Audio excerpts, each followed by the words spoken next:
pessoal, bem-vindos a mais uma temporada do Vem Aí, esse podcast da NVIDIA. A gente está estreando a 5ª temporada. Tá voando isso aqui, hein, Jomar? Jomar é nosso parceiro de sempre aqui. Eu tava até perdendo a conta das temporadas já.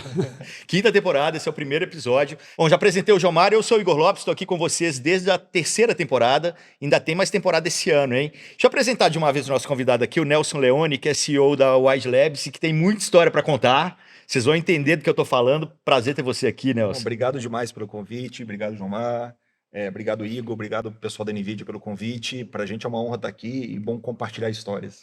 Tá certo. Ó, só para a gente começar, a gente vai falar hoje de LLM, né, que você desenvolve. Mas uma coisa, Amazônia. Pois é, aliás, vamos começar por isso. Se eu perguntar para o ChatGPT quem inventou o avião, ele vai dizer o quê? Ele vai inventar, não, ele vai responder que foi os irmãos Wright, que não está 100% certo e não está 100% errado. O problema é que ele nunca sabe quem foi Santos Dumont. Ele não vai responder. Mas aí, quando a gente vai para a Amazônia...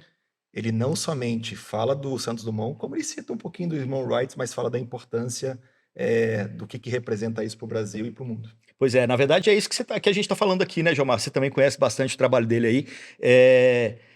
A gente fazer um LLM, criar um LLM voltado para o Brasil, né, trazendo toda essa soberania, faz toda a diferença. Sem dúvida nenhuma. E é extremamente importante, quando a gente para olhar hoje, que meu filho tem 13 anos, a geração dele já não usa mais o Google para fazer pesquisa. Uhum. É LLM direto. Então essa nova geração não vai ter mais a mesma paciência da gente de ficar filtrando e refinando informação. Eles vão direto. E ter uma LLM que conhece a nossa cultura, a nossa história, e tem isso dentro do contexto, para mim é fundamental. Deixa eu só fazer um parênteses aqui, assim, que a gente está falando de LLM, o público é muito heterogêneo aqui. Então, o que é LLM? É um Large Language Model, é um modelo grande de linguagem, é um modelo de IA generativa, que ele sabe tudo de tudo, ele sabe bastante informação sobre todos os tópicos, e ele tem a capacidade de responder perguntas, interagir, criar conteúdo e tudo mais, baseado no prompt, na demanda que você faz. Exato. E aí a Amazônia é o LLM que você criou. O Amazônia é um Large Language Model, ou é o primeiro de uma família que a gente está lançando.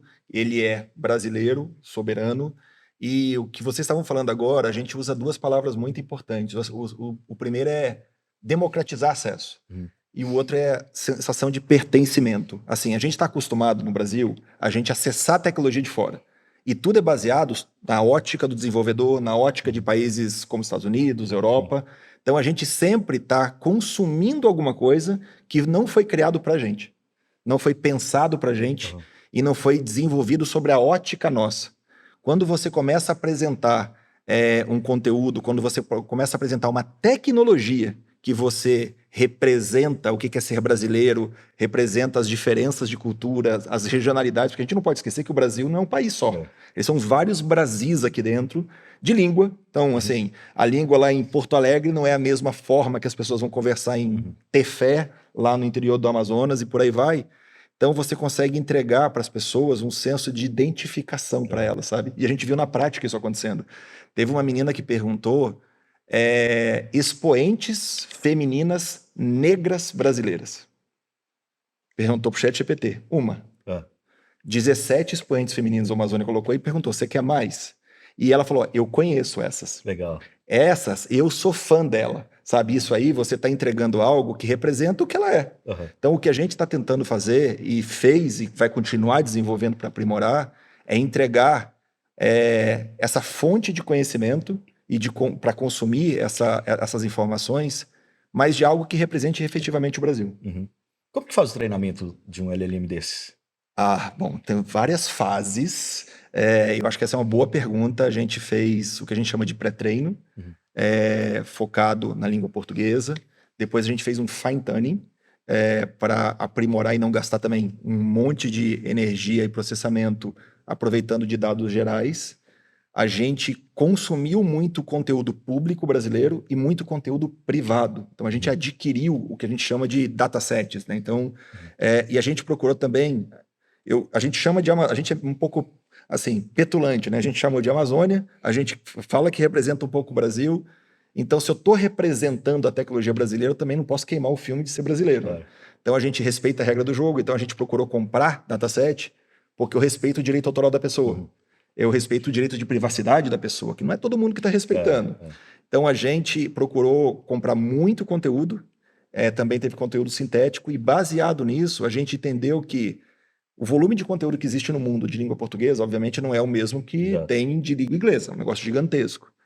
Só que a qualidade nossa, ela tem que ser muito relevante para eu entender, para eu entregar uma língua portuguesa que não é só a escrita, é a falada. Porque a gente não fala a mesma língua que a gente escreve e o Brasil tem muitas línguas, então é isso que a gente está fazendo agora. E aí a próxima fase, que é muito legal, que faz parte do treinamento, é a gente aprimorar datasets de, por exemplo, de povos indígenas, quilombolas, minorias, para você conseguir entregar ainda mais conteúdo relevante. E o que isso vai acabar sendo gerado? Um legado, cara, que talvez não tenha mais em livro, ou não vai ter em livro, ou a juventude não vai consumir. Então a gente está colocando uma reserva cultural para consumo de qualquer pessoa sobre o Brasil disponível no teclado seu. Cara, muito legal. E quando você viu esse projeto, Omar? Eu achei muito louco, ainda mais porque a ordem de grandeza desse dataset que o Leone falou é gigantesca. Assim, são centenas de teras de informação, né? Não é um arquivinho zip que você carrega num pendrive. Não mesmo, imagina. Ano minerando. E minerando e limpando, né? Porque tem que minerar o dado, tem que limpar, depois tem que passar por um processo de embedding. Então, é um caso de uso de tecnologia muito legal. O volume de informações é gigantesco. E eu brinco com a Amazônia. Eu uso a Amazônia já faz um tempinho para fazer os testes lá e acho muito legal o resultado, assim, do Todo que mundo pode hoje. brincar hoje na Amazônia? Pode, à vontade. Qual que é o caminho? amazoniaia.com.br. Se cadastra lá e acessa. Beleza, já fica a dica pro pessoal aí, então, ir experimentando enquanto tá ouvindo o podcast, né? Vai lá fazendo as E perguntas. se for desenvolvedor ou empresa interessada, é só fazer o cadastro lá, que agora a gente abriu para as empresas de fora, não só os parceiros. Não, boa, e aí? Como que uma empresa pode tirar proveito disso? Ou como que uma empresa pode pensar no LLM próprio para ela, né? Que dialogue também com as informações que são mais relevantes para ela. Eu acho que vale primeiro a gente fazer uma distinção do que é a infraestrutura LLM e o que é a solução LLM, ou a solução de IA. Então, o Amazônia, ele é, antes de qualquer coisa, uma infraestrutura de inteligência artificial. Ele é a base para consumo de outras empresas, por exemplo. Então, eu sou uma empresa de tecnologia e eu desenvolvo uma solução de atendimento ao cliente com IA. Ou uma solução de gestão mesmo, que utiliza muitos dados. Ela precisa se basear num Large Language Model. Então, ele vai desenvolver a tecnologia dele e ele vai colocar uma API plugada em um LLM. Fazendo uma analogia da gente, imagina que o humano padrão, ele sabe falar, ele sabe escrever, mas ele não é especialista em nada. Para eu ser médico, eu preciso desenvolver uma solução para ser médico, e ele vai aprender tudo sobre médico, muito mais do que o LLM em si, para eu conseguir fornecer informação e desenvolver uma aplicação para aquela. Eu vou ser cirurgião geral. Mas para eu ser cirurgião geral, eu preciso de um corpo humano, eu preciso de um humano para mim. Então a gente é o humano, vamos colocar nessa analogia. Eu estou fornecendo a infraestrutura base para que isso seja utilizado também para outras empresas. E hoje a aplicação ela é das mais diversas possíveis. A gente está falando de aplicações na área de saúde, na área de educação, em qualquer área empresarial, de atendimento ao cliente, qualquer volume de informação gigantesca, a IA ela consegue performar com uma eficiência absurda. Sabe que tem uma coisa muito legal que o Jomar pode falar melhor que qualquer um aqui nessa mesa?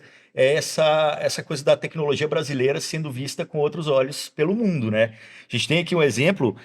Você me contou um dado que foi o seguinte: vocês fizeram perguntas, quando vocês começaram a desenvolver, vocês fizeram perguntas para a NVIDIA, que a NVIDIA nem sabia responder na época. Vocês resolveram mais de 27 problemas que a NVIDIA não sabia, nessa troca que existe sempre entre a NVIDIA e cliente, né? Então, assim, um ajuda o outro no final das contas. Né? Sim, isso foi possível por conta do Nemo, que é o nosso framework para LLM, que está por trás de todos os grandes projetos de LLMs, e ele é open source. Então, qualquer pessoa pode entrar no site, baixar, submeter bug, ajudar a encontrar novas oportunidades de desenvolvimento, né? E eles participaram bastante dentro lá. Eles puxaram o Nemo para fazer algumas coisas que ninguém tinha tentado ainda puxar tanta corda dele. E aí eles encontraram uma série de problemas lá e entraram em contato com a gente da NVIDIA e foi tudo resolvido, né? Mas a gente aprendeu a desenvolver junto, né? Exato, são esses casos limite que de fato avançam a tecnologia. Exato. Então, assim, Você desenvolve ela e fala, olha, tem um monte de casos de uso, agora a gente tem que ver o que o pessoal vai fazer com esse negócio aqui, pra gente descobrir por onde a gente vai caminhando na melhoria. E foi um caso. Foi assim que a gente meio que descobriu a NVIDIA. Assim, obviamente, não, NVIDIA é NVIDIA, né? Assim que a gente foi descoberto. A gente estava voltando de Cannes, de um projeto que a gente vai conversar aqui também, que é um projeto na área de saúde chamado Biographer, e a gente começou a questionar, via o framework lá do Nemo, algumas soluções que a gente queria desenvolver voltados à língua portuguesa, e esse é o desafio, porque vamos combinar, assim, língua inglesa é muito menos complexa que a língua portuguesa, em todos os sentidos. Tinha uma questão pronominal, tinha outras questões de volume de contexto que você precisava ter para desenvolver, e aí a gente começou a fazer um questionamento, de repente a gente recebe uma mensagem da Zenódia, e a gente não acreditou que era a mensagem da Zenódia. A gente falou, não, isso aqui é fake, né? Que a Zenódia é chefe global de IA da NVIDIA. E aí no LinkedIn eu falei, não, gente, isso aqui tá muito estranho. A gente não respondeu. Aí ela mandou de novo, não vai assim, sei lá, né? E aí era verdade. E aí ela chamou a gente para conversar, o Márcio Aguiar, que ele fez a ponte, né, com essa conversa, e aí teve a primeira reunião onde a gente descobriu. Eu acho que eu falo que é a reunião que mudou a nossa vida, que é a reunião que a gente descobriu um programa, que é o programa Inception. A gente foi apresentado ao time da NVIDIA, e dali para cá, meio que literalmente a nossa vida como empresários e a vida da empresa mudou, porque a gente é cliente NVIDIA, mas na prática, na nossa visão e a forma como a gente se relaciona, a gente é parceiro NVIDIA, então, em todos os sentidos, sabe? Então, eu lembro assim, exatamente quando aconteceu, como aconteceu, e foi bem legal. Lembra tanto que você também me contou outra coisa, que normalmente a aceitação dentro do Inception demora dias, é mais complexo. De você demorou quanto tempo? 12 minutos. Olha aí, Jomar tava lá já esperando para dar o play. Sim, foi o tempo que levou para alguém me avisar. Eles já aplicaram, entra lá e vamos aprovar. Porque já tinha bastante gente que tinha conversado com eles antes, né? Acho que vocês tinham falado com a Patrícia, que acompanhou também o que vocês fizeram lá atrás. Depois o João Paulo entrou no loop, então assim, já estava bem no radar, né? E por isso que foi rapidinho, sim. E vocês estavam falando aí da parceria, né? Tem toda essa coisa de desenvolver junto, mas mais até do que o software, tem toda uma consultoria, tem todo um trabalho junto aí, né? De desenvolvimento mesmo. Não, assim, as ferramentas disponíveis dentro do Nimo, elas são, assim, elas que fazem o que está acontecendo hoje a generativa no mundo acontecer. Mas isso não é possível sem as pessoas que estão trabalhando junto. Então, o desenvolvimento do Amazônia, a gente vê lançado agora, assim, não foi nem um pouco fácil, foram vários desafios, mas dezenas e dezenas ou centenas de horas em conjunto com o NVIDIA para conversar com o time, entender como é que... Porque a gente estava numa fronteira e o formato como a gente treinou o nosso modelo, ele é um formato único. Então, quando é único, não tem parâmetro para você comparar. Então, foi todo mundo aprendendo um pouco. Olha, tentei isso, funcionou. Tentei isso, não funcionou. Não, então vamos tentar de novo. E a gente teve, assim, foi um trabalho em equipe. É por isso que eu faço questão de falar isso, porque, assim, não foi uma consultoria só, sabe? Foi um trabalho em conjunto para desenvolver algo que é único. Como que é essa estrutura, Jomar, para poder atender quantas empresas estão no Inception hoje? São mais de 20 mil no mundo. Olha aí. Só na América Latina, mais de 850. E muitas delas fazendo o que o Leone faz, né? Assim, nesse nível de pioneirismo, nesse nível de ineditismo. Sim, essa é uma das coisas legais do Inception, né? Quando a gente detecta uma startup, independente de onde ela está, que está fazendo uso desse inovador, ou que tem um potencial de escala do que está sendo desenvolvido, a gente coloca quem precisar junto para poder trabalhar e resolver o que tem que resolver para aquilo dar certo. Isso que é legal, e assim, e pouco importa onde essas pessoas internas estão no mundo. Então, existe a possibilidade de uma hora, como já aconteceu, eu trabalhar com uma startup de Portugal, da África, de qualquer outro canto. Então, assim, a gente encontra as pessoas que conhecem do assunto e que podem ajudar a resolver isso rápido. Tem um momento que aconteceu do treino do Amazônia, porque você apertar o play lá, né, para fazer o treino, isso é um dinheiro bem razoável. E se você erra, faz de novo. Faz tudo de novo. Paga de novo. E aí teve um momento que tinha dado um erro, e aí a gente descobriu, tinha que falar com alguém, eu lembro que acho que era a Coreia do Sul, era do outro lado do planeta, com a NVIDIA. E a gente descobriu, preciso falar com essa pessoa. Ele falou, não, vai demorar um pouco. Eu falei, não, estamos aqui.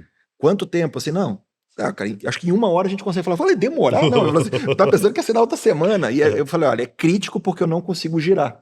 E aí aí ficou, sei lá, 6, 7 horas em reunião, conseguiu resolver para conseguir gerar o processamento de novo. Legal.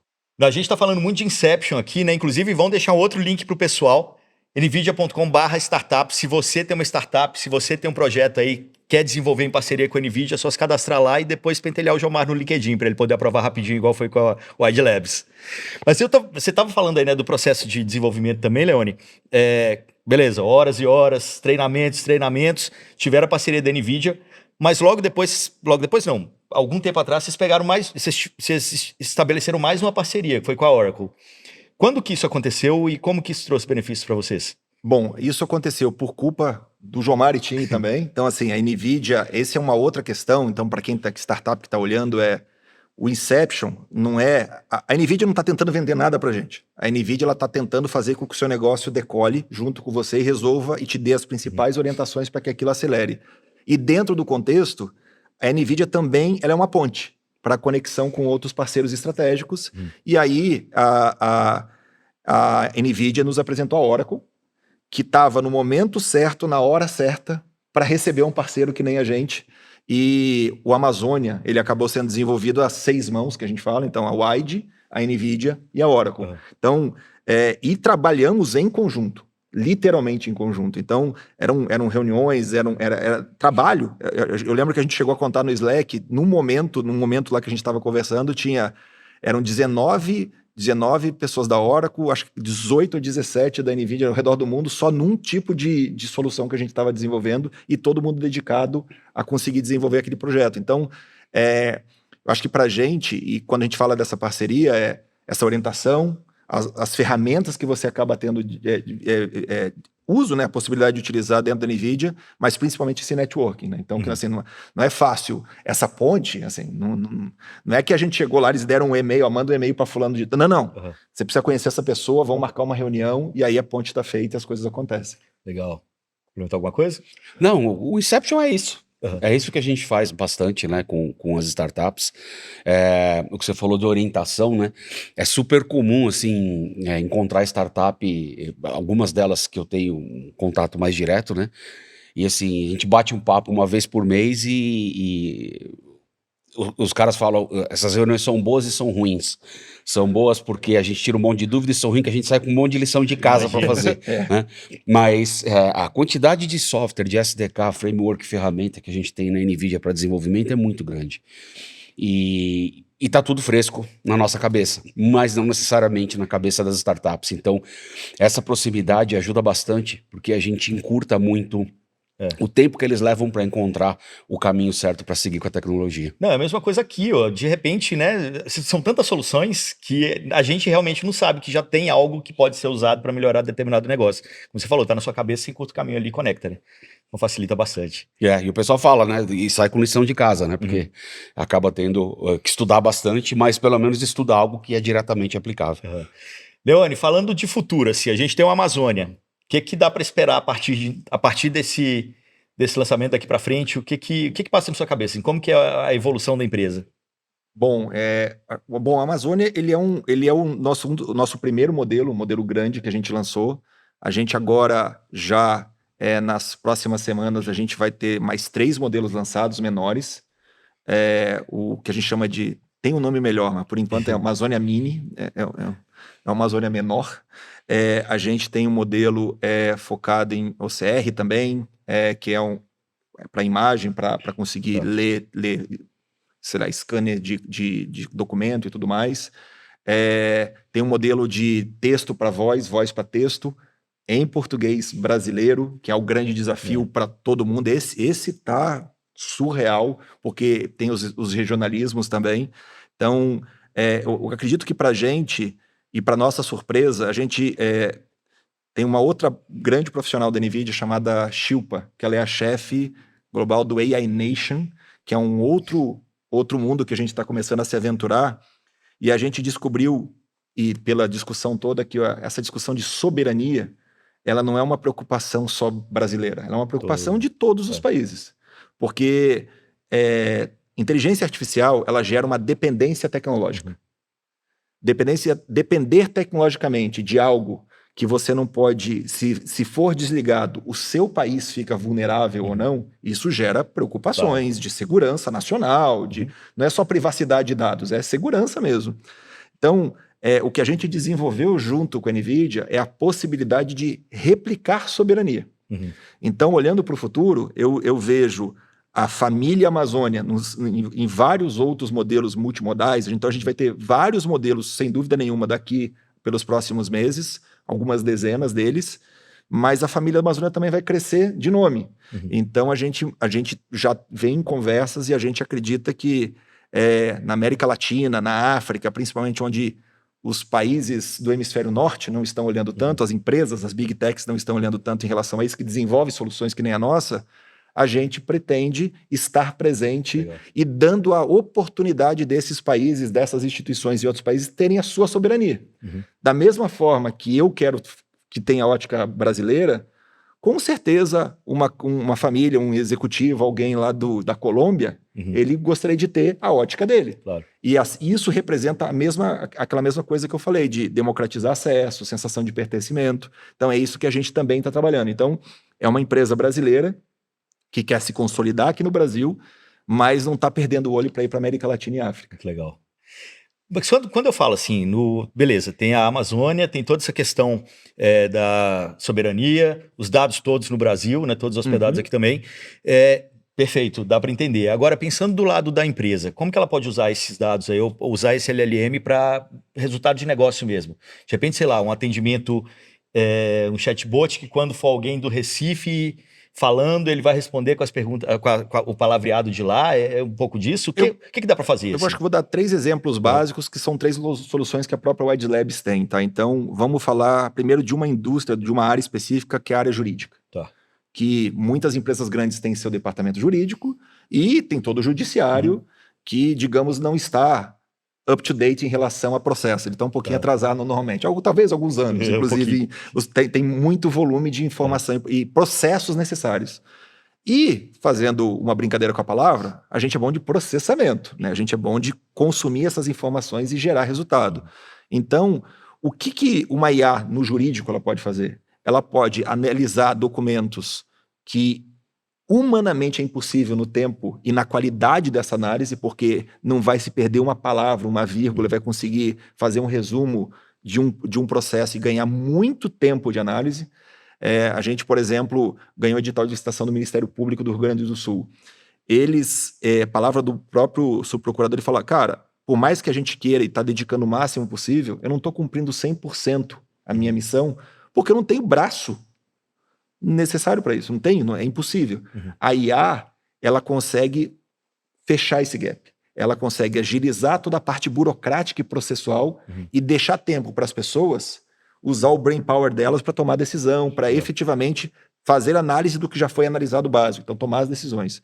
No atendimento ao cliente, a gente tem algumas experiências interessantes que, assim, quando você fala de atendimento ao cliente, um saque e tudo mais, aquela pessoa que está fazendo atendimento no saque, não necessariamente ela está num bom humor naquele dia, ela não foi tão bem preparada, e a gente tem soluções de inteligência artificial que ela conversa com você. E em que atendimento você é a pessoa mais importante da vida daquele atendente? Para IA, você é. A gente designa isso. E ela vai te entender, ela vai te escutar, ela vai estar super de bom humor, ela vai falar na língua do jeito que você fala, e ela vai conseguir agilizar processos. Então, hoje tem IA, por exemplo, de atendimento para marcação de consulta no hospital, que ela escuta você e ela entende se aquela consulta faz sentido para você ou não. Ela te encaminha para o médico certo, ela vê se você já tem exame, aproveitando, olha, essa consulta exige um exame. Você já não quer deixar agendado o exame? Boa. Ela consegue resolver muito da sua vida e vários cliquezinhos daquele, lembra o chatbot lá que a gente aperta aperta 2? Você não precisa nem fazer isso, a própria IA vai fazer. Então ela agiliza e entrega qualidade. Ou a gente fala, eu consigo entregar um atendimento mais humanizado por uma IA. Que louco. A gente falou muito da Amazônia, mas tem mais aí que a Wide Labs está fazendo também, né? Quando você falou lá no começo que vocês vieram de Cannes, ganharam um prêmio lá, esse é um outro projeto, que é o Biographer. Biographer. O que ele faz? Bom, esse é o projeto que mudou a história da empresa. Eu acho que esse vale a pena falar de onde a gente veio. Então, a Wide Labs ela foi criada por um médico e por um físico. Dois caras fora da curva de inteligência, que eu tive a oportunidade de conhecê-los em 2022, quando eu estava voltando para o Brasil. Eu trabalhava no Unicef, na ONU, em Nova York, voltando para empreender, e eu voltava com um projeto que era impossível fazer. É um projeto que ele visa ajudar a retardar alguns dos sintomas do Alzheimer e garantir que o paciente e a família tenham a maior qualidade de vida com recuperação de memórias felizes e boas e fortes, que chama Biographer. Só que a gente está falando de um projeto antes da era dos Large Language Model, antes do ChatGPT. A gente começou a fazer esse projeto em junho de 22. Em novembro de 22 teve o anúncio do ChatGPT 3.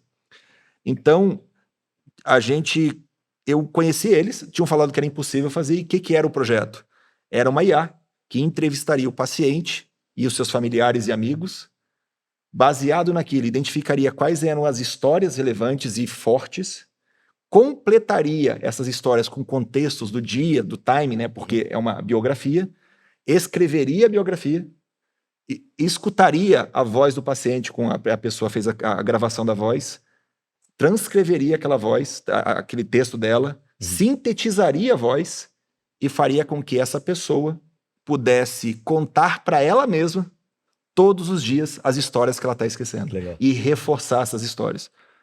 Era impossível. Só que eles dois falaram, não, dá para fazer. Falei, cara, se dá para fazer... E aí eu falei, essa frase tá num quadro da gente lá, assim, olha, se vocês estão falando a verdade da capacidade que vocês têm de tecnologia, eu vou fazer vocês ganharem o mundo. E isso, quando eu falei isso para eles, foi em outubro de 22, quando a gente começou a desenvolver o Biographer. E em junho de 23, esse projeto ele foi desenvolvido em parceria com uma agência de publicidade. Ele era um projeto piloto. E em junho de 23, a gente estava no palco do Festival de Cannes ganhando o Leão como prêmio de inovação de inteligência artificial. Que legal. E ele teve resultado com uma paciente. Então, assim, esse é o projeto que a gente fala que é o lugarzinho no céu que a gente segurou, entendeu? E o mais legal desse projeto é que ele não foi criado para ser um case. Ele foi criado de acordo com o propósito da nossa empresa e o propósito de cada um dos integrantes da empresa, que é o quê?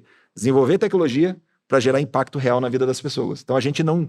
O prêmio, ele foi uma demonstração. Cara, vocês estão no caminho certo. E eu falo que a gente seguiu uma trajetória um pouco diferente de empresa de tecnologia. A gente foi procurado para ser adquirido antes, a gente foi procurado para ser absorvido, todo mundo queria absorver a gente.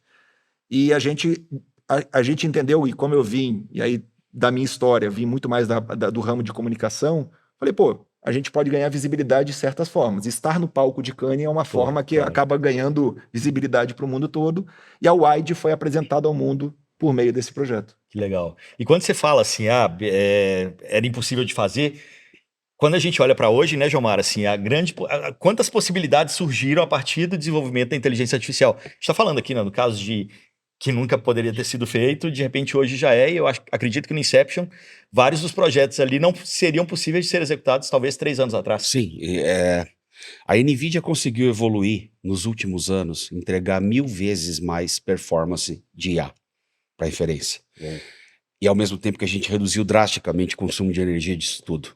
Então, se esse salto de capacidade computacional não existisse, era impossível a gente ter tudo que a gente tem hoje de IA generativa, porque ia ser caro demais, porque não ia ser possível desenvolver, ia tomar muito tempo, etc. Então, esse trabalho constante da NVIDIA em aumentar a capacidade computacional, reduzindo o consumo de energia, e o nosso trabalho incansável junto ao ecossistema de desenvolvedor de software, que é o grande segredo da gente estar onde está.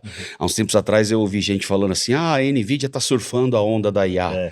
Eu falei, caramba, cara. Começando, amiguinho. Deixa eu contar. Tá marolinha ainda. A gente não está contando essa história direito, né? Então, assim, a IA só pôde ser o que é hoje por conta das nossas tecnologias, né? Lá atrás, se não me falha a memória, 2012, foi o primeiro projeto de IA feito com GPU, que é a AlexNet, né? O CUDA é de 2006. E a partir daí, a GPU virou padrão para IA, né? Então, essa entrega de mais capacidade computacional com menos consumo de energia, para ter sustentabilidade, é fundamental para a gente poder ter tudo. E é uma briga de gato e rato super gostosa, porque cada vez que a gente entrega mais capacidade computacional, criam-se novas tecnologias que iniciam Sobe no a régua, software, só vai. e essa que é a parte legal, elas iniciam no software, mas depois a gente puxa para dentro do hardware, como o Transformer. Há 2, 3 gerações de GPU atrás, o Transformer era processado no software. Hoje a gente já tem processamento de Transformer no hardware, por isso que a gente consegue ter LLM e IA generativa. Então, essa nossa proximidade com o ecossistema de pesquisa e de inovação, ela é fundamental, porque a gente entrega mais capacidade computacional, vê as maluquices que eles estão fazendo, e a gente consegue identificar tecnologias dessa que vão ser adotadas na indústria toda e a gente traz para o hardware. Não, e o exemplo na prática, tá? Então, assim, tudo tem a ver com capacidade de processamento, tá? A gente estava discutindo hoje isso, porque existem novos modelos vindo da NVIDIA, a B200, por exemplo. A gente estava fazendo cálculo, quanto tempo, eu não posso falar o que é, mas o desenvolvimento de um novo projeto que a gente tem. Fica de olho, ele não contou pra gente até agora, ele tá fazendo suspense aqui. A gente estimou mais de 100 dias para fazer. Só que aí a gente viu que a performance aumenta em 26 vezes o que é uma B200 chegando, dentro da inferência que a gente está tendo. Então eu diminuo 500 dividido por 26. Olha, essa é a brincadeira que a gente começa a jogar, entendeu? Então, a melhora da NVIDIA e o que eles vão entregando pra gente, ela muda o nosso planejamento. Então, assim, eu planejo hoje, eu estou planejando o que eu estou fazendo ano que vem, baseado já no lançamento que a NVIDIA está fazendo.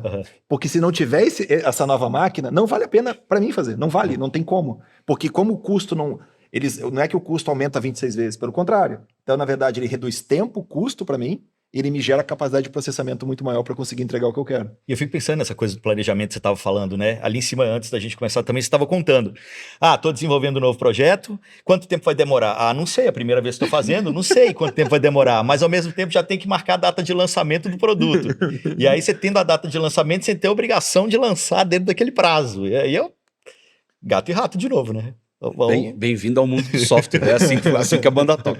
E eu acho que uma outra coisa também, assim, nesse momento, tem muita gente que fala, tudo já foi inventado, tudo já existe. Acho que esse momento é muito de oportunidade, né? Não, e a generativa, para mim, ela é disruptiva, porque primeiro que ela vai permitir a gente aplicar IA em áreas que a gente nunca pôde por falta de dado.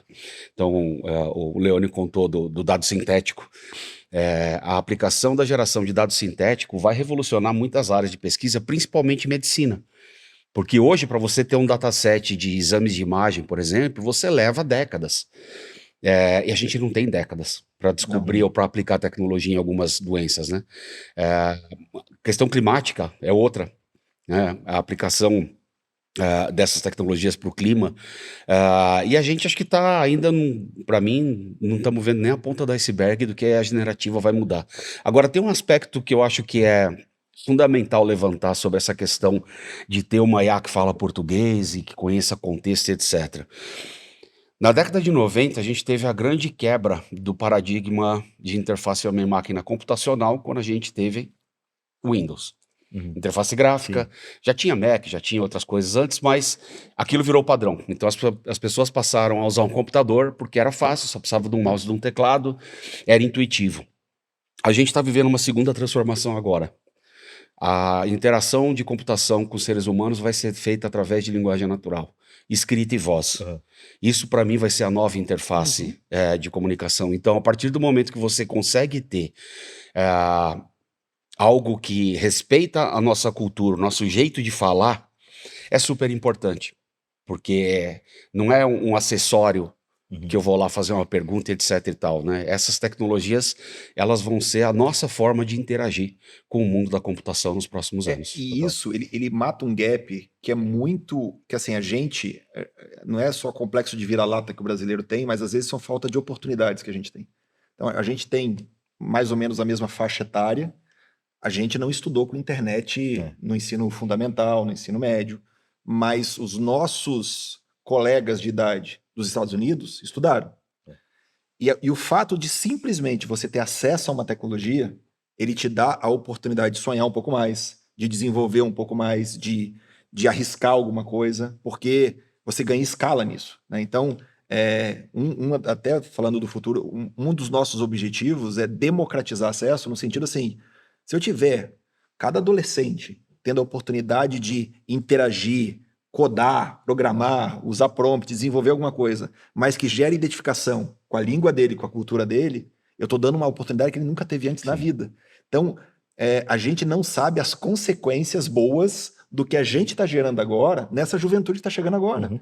Quando a gente fala de empreender, de inovar, de desenvolver, cara, a gente é um povo extremamente criativo, resiliente pra caramba, a gente tem capacidade de inovação, mas a gente não tem ferramentas. Quando a gente começa a entregar ferramenta para os caras a custo baixo, cara, a gente está desbloqueando um monte de chavezinha ali que pode gerar muitas outras oportunidades, entendeu? Então a gente acredita muito nisso. Então democratizar acesso não é acessar, é você dar a liberdade de dizer pro cara que o cara, a partir de agora, ele não precisa ficar esperando, ele pode sonhar, ele pode fazer a coisa dele.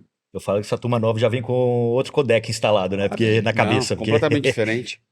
Completamente diferente. Eu falo pra todo mundo em evento, metaverso não deu certo. Oi? Vê se essa molecada interage em alguma coisa que não seja metaverso. Não, e conversa com o Marcel Saraiva da NVIDIA pra você ver o tanto de casos de aplicação do metaverso. É que o metaverso deles tem outro nome, Exato. Roblox, Fortnite, foi o que salvou a saúde mental dessa molecada na pandemia. Né? Meu filho brincava de pega-pega, esconde-esconde dentro do Minecraft com os amigos. E assim, a pandemia acabou, eles voltaram a brincar de pega-pega, esconde-esconde na escola, mas eles ainda jogam todo dia um pouquinho lá, boa, né? né? E de boa, então assim, são nativos, né? Eu conto pra todo mundo, eu assisti um show na pandemia, se não me engano foi do Travis Scott, dentro do Fortnite. Foi incrível aquele do Fortnite, com o meu filho e com os amigos dele. E pra mim foi uma experiência louca, porque de fone, eu sentado, o meu filho sentado em pé com os amiguinhos dele, conversando, batendo papo e tal, a gente vê no show, olhei aquilo e falei, cara, que treco legal, que coisa diferente. Então, essa galera vai consumir conteúdo de outra forma. Essa galera já interage com computador. Vocês veem quantos vídeos tem na internet de criancinha pequena pedindo música pra Alexa, conversando. Nesses dias eu vi um vídeo do papagaio, que ele adora galinha pintadinha. Então ele aprendeu a abrir o YouTube no celular. É sério. Ele aprendeu a abrir o YouTube no celular, clicar na busca e pedir galinha pintadinha. O vídeo vem, ele dá play e começa dançando. Meu Deus. Esse é o nível de interação, né, que a gente consegue ter quando vai para a linguagem. Então, eu acho que a IA generativa vai desbloquear muita coisa que a gente nunca foi capaz de desenvolver, vai nos dar muita ferramenta legal. E no caso de LLM específico, para mim, essa história da cultura, principalmente, ela é extremamente importante. Porque quando a gente fala de uma LLM global, que roda no mundo inteiro, etc., é um caldo de cultura que não é necessariamente o nosso.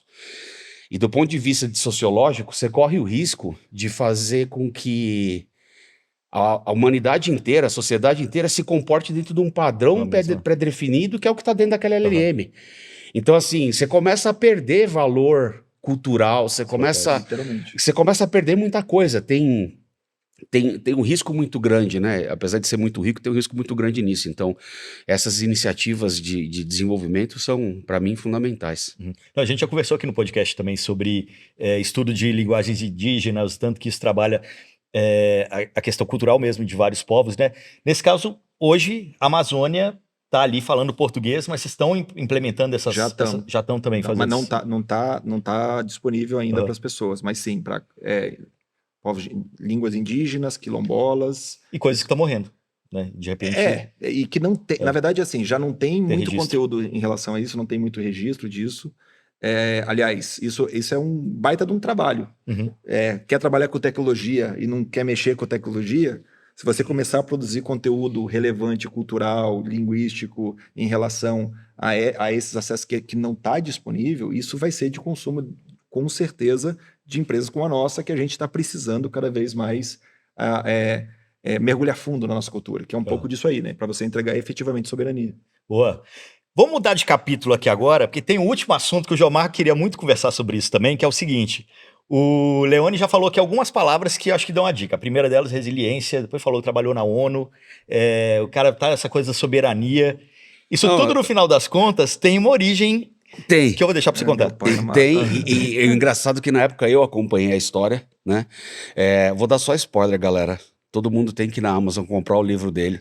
Eu não sei se vocês lembram da história da missão de paz do Brasil no Haiti, que teve um brasileiro que foi baleado e literalmente morreu, né? Então, é o Leone. Ele conta como é que ele morreu.